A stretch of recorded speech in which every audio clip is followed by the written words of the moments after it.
And now it's my absolute pleasure to welcome the sound that ends creation to Knotfest Daily. How are ya? I'm doing pretty good. How are you doing? I'm doing all right, excited to be back. It's been a couple of days since airing the show, so really excited that you were the first guest back. So welcome. Thank you. Thanks for having me. It's awesome. Of course. Now, today, Knotfest.com premiered your new track, I Hate Ice, I Don't Even Put It in My Water, which we were just checking out. So, what runs through your mind when dropping a new tune? Just excited to get people to hear it. I like to push the boundaries and hopefully it inspires people to make their own crazy stuff.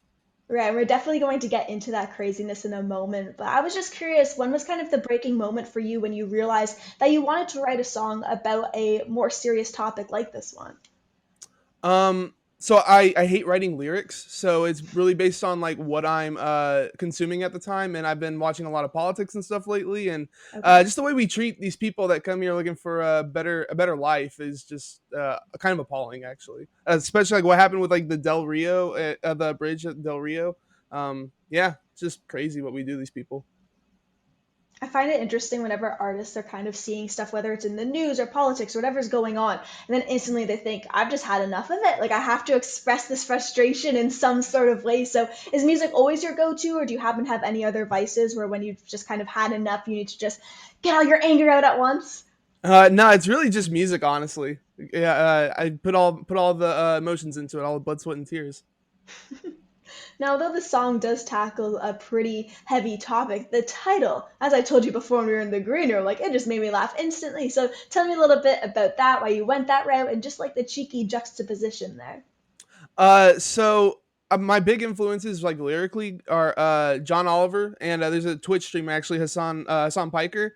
They interject some kind of comedy into these really dark topics, so that's kind of what I was trying to do. The title is actually a dad joke that I heard somewhere.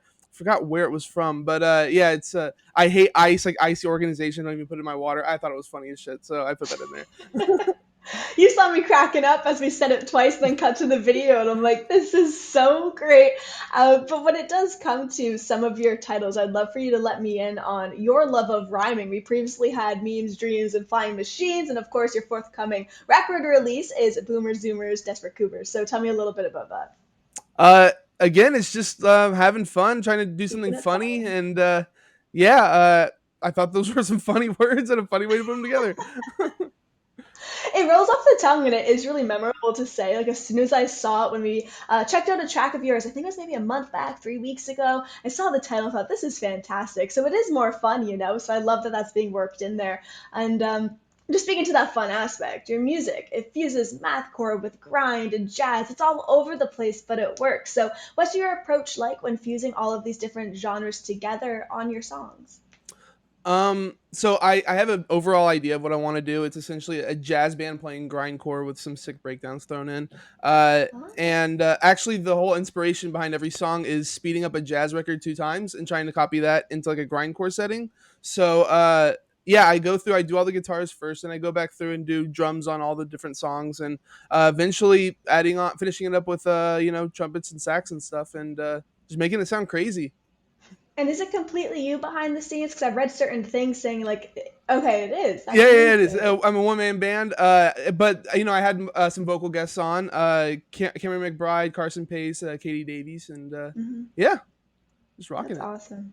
And with all the different nuances heard within your music, I'd love to know who some of your top bands are, just artists that you'll forever love. Who are some of your favorites? Just to see if we can kind of pick them up, thinking, oh, okay, yeah, we can maybe hear that there a little bit.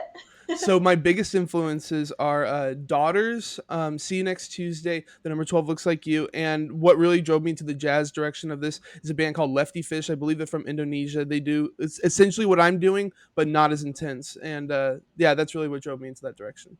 Okay, that's super interesting. I mean, the last thing I want to ask you about is just referring back to the chat. People are mentioning the silly dad jokes. So, do you happen to have any other favorite dad jokes or just jokes in general? uh, Not any off the top of my head. I used to do Okay. one a night before I go to bed, and I think that's where a lot of that's coming from. But yeah, I just love the stupid jokes, man. When you say you used to do one the night before bed, like would you actually write your own, or would you just read one or tweet Oh, about it? I would steal them 100%, steal them from the internet. I'm not smart enough to come up with all that stuff. That's great. It's like whenever I need a caption for a photo or something, like, ooh, I think back to like my favorite emo lyrics. What can I do today? So I Yeah, yeah, totally 100%. feel you on that. Well, I want to say thank you so much, Chris, for taking the time and hopping on here. It's been great being able to shoot the breeze about the release, everything that's on the horizon. So thank you very much. Well, thank you so much for having me on. This has been amazing.